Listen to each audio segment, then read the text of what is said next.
Hey guys, welcome back. So in this video, I'm going to show you how to enable privacy mode in Cursor AI. So first, what you are going to do is launch, then log into your account if you haven't already. Then what you're going to do is click on the gear icon, basically the settings. You will find that at the top right corner or at the bottom left corner next to your name. So let's click right here. All right.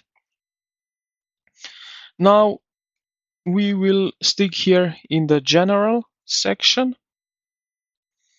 and somewhere here you will find privacy data mode. So basically privacy mode,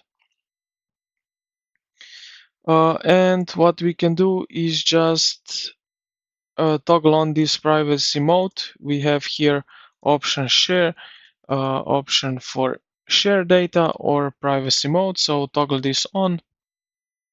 And yeah, this is pretty much it. So I hope this video helped you out. If you did, consider to like the video and subscribe to the channel. Thank you for watching, and I will see you in the next.